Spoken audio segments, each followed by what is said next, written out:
And what Jaru does here is going to be very interesting to watch, especially if he can get to the high ground, use the blade, and pierce through. They're already down to Lucio, though, but here comes Jaru. The Dragon Blade is out, and he's looking for blood in the back, and it connects. Shaz is out of the fight. 2-1 in favor of Toronto, and they are going in. Late Transcend will come on the card, keep everyone nice and healthy. Now the Discord Orb onto the D.Va. She's trying to stall out, not gonna be enough. Still a little bit of pressure from the backline. Somehow Snow goes down to that Lucio, and that's enough damage for him to land a sound barrier to continue to stall out. Oh, self-destruct goes in. That's a nice one coming in from Note there, and Toronto Esports keeping up the pressure, although at the same time, Hammers is delaying this very well. Enough time for Fisher to come up the blade. Has one so far, looking for more. Not going to do much versus Cynic, and Toronto Esports finally muscling their way in. Into the shuttle or into pack room there and get out of sight lines of that. That opens up the self-destruct. Well, here's the thing. Hollywood Hammers can come right back in. They have ults to turn the tide, and they do have the time to get back in. So here we see them right now, getting back onto the payload, and here comes Fisher. The Dragon Blade is out, looking to equalize here early on. Having trouble, though, getting bopped around by Cynic, who's in Primal Rage. And it's Chopper, a blade of his own, strikes into the back line, and Toronto Esports able to hold Hammers back, keep their positioning on the payload, and though there's a bit of stall coming in right now, it's looking very good for Toronto as the exclamation point comes right in from Onigod. 2 tanks with a Pulse Bomb is a trade that you'll take any day of the week. You'll take damage for the moment. I think for him, he would just like to build up an EMP to seal this last fight. He can build it up. It builds up very quickly. However, Snizzle went to Soldier, ends up dying, and here comes the blade out from Jaru. Diving into the backline, has one here so far, and Toronto Esports is building critical momentum now to finishing out this map. 28 seconds remain, and they're in a very good spot here, guys. Look, EMB builds fast, but you weren't going to have it before that fight started. You will have it now, so now it's time to delay EMP and start turning the kill feed blue. You absolutely have to do it. A self-destruct will come out. Another 2 from self-destruct. Oh, take note of note here. The self-destructs coming in.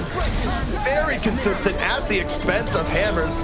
And they are not going to be able to get out to stall that out any longer. 4 seconds remaining here for Toronto Esports. And I think the interesting thing to be combo is going.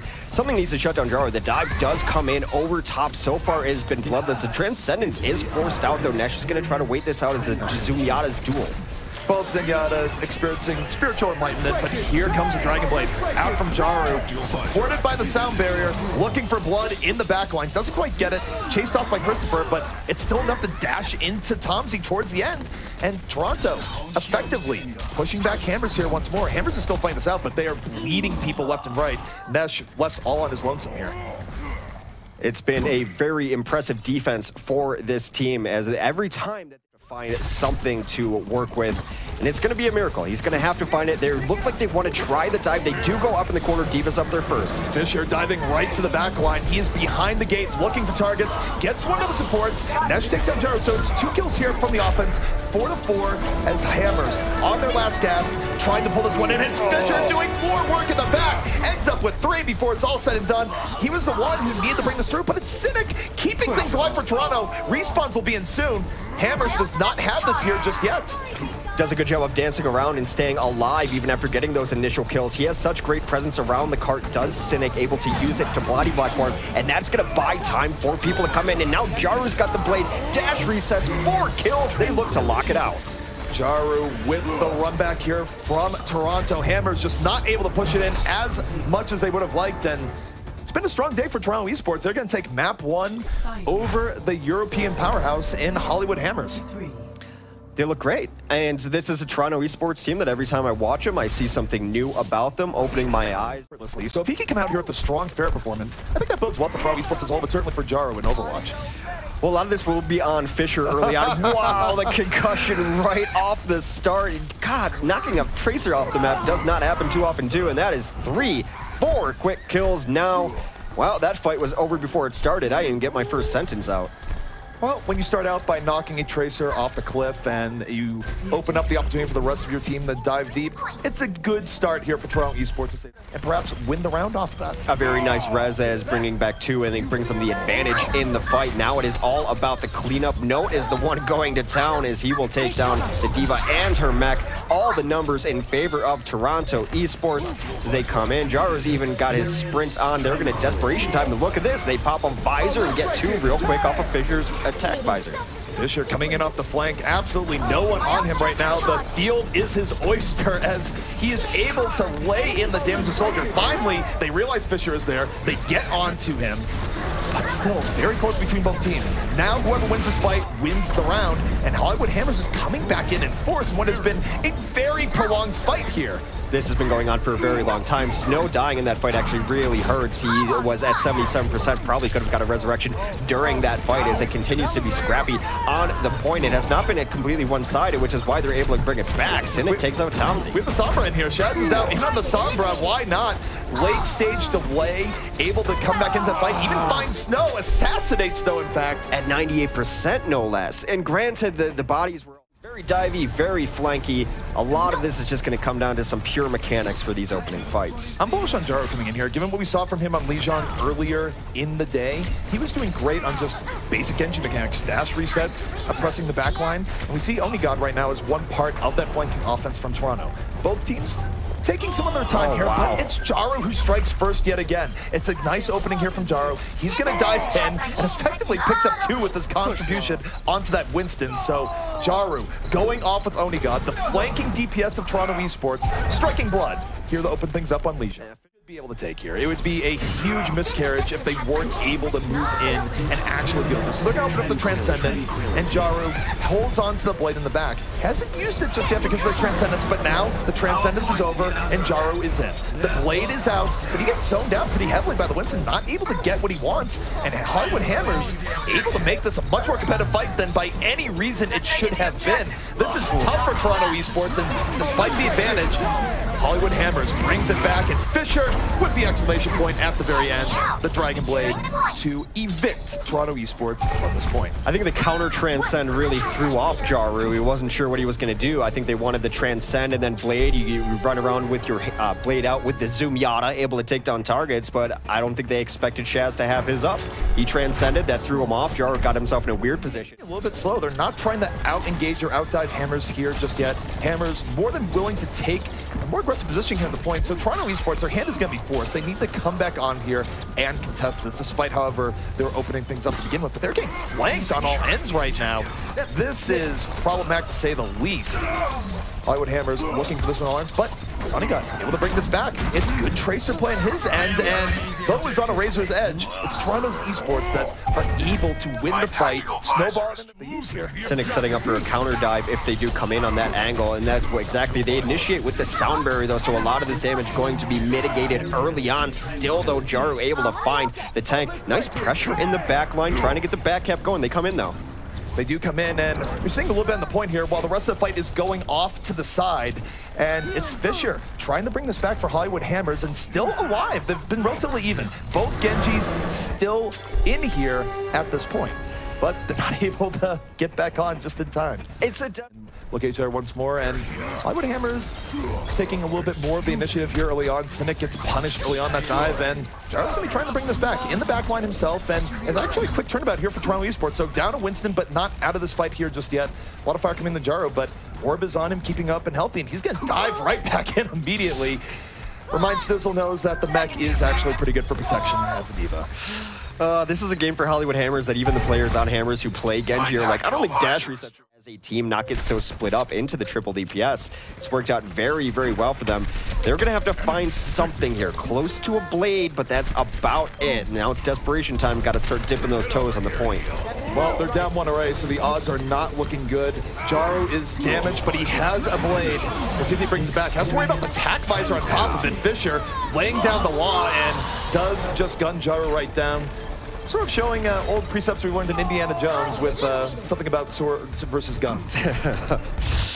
Yeah, that actor actually practiced for months on that sword routine, and then Harrison Ford was feeling sick that day in improv. That's rough. You want an EMP in the early fight. It's one of the great reasons you'd run a Sombra on this. Now Nesh is going to have nothing but open sight lines here. Give him a light gun and plug in Duck Hunt, because that's what he's up to. Well, Nesh right now just can survey the entirety of the battlefield and takes down Jaro with ease. Makes it a double kill at the very end. Two beautiful flicks coming in from Nesh to take that. Snow's been dead more than he's been alive this game, regretting this Sombra pick very early on. He spent most of his life in spawn. Here's just how well you know Sombra's ult charges. He's at 40%. He's been alive a grand total of 6 seconds. No doubt about it. And Hollywood Hammer is now tough. He bailed out already. Yeah, he's out of it. Snow is going to wait to try to grab a couple here. Does drop out the EMP. Retreat looks like it is on. They're trying to go right back through that front door, but getting chased down and cleaned up. A couple of kills. Again, this offensive push is over. Jazz has unplugged his keyboard, waiting for the sweet release of death. He will be obliged. That's always the thing. Well, the problem with Assault from the offensive perspective is that if you have less than a great engage, you really just, unless you can build ultimates or find a way of turning. So what Nesh does here on McCree, more so than anything else, is that it provides a bit of a safety valve against both Sombra and Genji, where McCree does have some favorable matchups there, but not when you get EMP'd in the corner and just dived on like that. Yeah, that was tough. Toronto Esports just comes in and makes very quick work of that. Yep, McCree got put in the corner, and that's because Snow was able to hold that ult from the last fight as it only came on. Jaro again seeing one of his favorite situations. Everyone close up. The blade on deck, and now the blade is out. He's going to be swinging for the fences here. Hexen gets nothing once more. Christopher had been very good at stopping him early on. Nesh now with space to work with in a fight as McCree, where we know McCree can clean up, but the self-destruct, again, being spoiler. Still, Hammers Esports going to try and make the most of this with 45 seconds left. And though Nesh can be a great garbage man here, there's just not enough meat in front for it, aside from perhaps one of the most important sound barrier. And Nesh, if he gets enough space, he's just going straight for the Deadeye. It is high noon, but Winston barrier in his face. And not the most ideal area to go for a Deadeye, if we're being totally honest. Lots of cover for Toronto Esports. They just back off, kill the few people who come out in front, and I feel like they would have been better off if they just played that straight up rather than going for the Deadeye. Deadeye can be one of those ults that it needs to be in perfect positioning. The EMP will come online late, and that will turn the tide in favor of Toronto Esports. One tick is all they will get on their push of Anubis last on Assault. These maps can be so difficult. Hollywood Hammers had 2 good windows, but breaking back in just because of respawn time. So Nesh is going to have to significantly outplay Onigod here, while also avoiding other hazards like a D.Va and a Winston in his face. Well, nice there that he was able to get the Widow, the mine triggered early on, and now he's going to be able to get away from that early dive, demacked, and now he's going to try to take some shots at the Barret, take her down, and Nesh does get the better part of Jaro. Nesh, with a little bit of razzle-dazzle there, avoiding the threats, still able to take down Fair at the very end. And yet the offense still has plenty to be happy about here. I mean, it's 4 versus 4. They're able to come in and trade out kills, and their respawns are going to be in quicker, so this isn't terrible for Toronto Esports. I think that they can very easily win this off of mere attrition alone here. Yeah, they're fine. Despite what was an alright opening by Hammers and a valiant effort by Nesh. It's not enough. You have to be absolutely crushing on defense to hold on point A Anubis. Point A assaults, really, on any assault. That's why, I mean, very early on in Overwatch, we saw some teams running Mercy just to get the resurrection on it. Now teams just want to stall out as much as humanly possible just to run the clock. Really, the dreams of holding on a first point assault have been dashed enough times that they no longer exist. Hollywood Hammer's in a decent spot, though, as they will at least have the EMP for this next defense, but Toronto Esports going to come up right over the top, find some kills. EMP comes down, but 2 already dead. That is a massive opening. They use their ultimate momentum super well here. Jaro going off with 2 kills. It is flawless for them here so far, 4-0. Hollywood Hammers, they have to prevent them from basically getting 1 tick, and they're doing an awful job of that so far, as they get mauled, rolled over. Goodbye, good night. This is amazing opening here from Toronto Esports, and they have ultimate power to spare. It's so close to being over. Look at where that meter already is. The barrage will come down. Snizzle now out of this fight, self-destructing to make them get off of the point, which is what they cannot afford to do. Able to come back on, still alive. You need to start seeing some blue. Another EMP gives them an opening. The late EMP comes out, but they just don't have enough people alive to contest. At this point, they have to throw anything into it that they can, and hey, they impulse bomb towards the end, but doesn't really matter. To me, that's a perfect example of the power of Pharah on this map, because you saw what was giving Hollywood Hammers a lot of trouble was finding entry. They were trying to go center.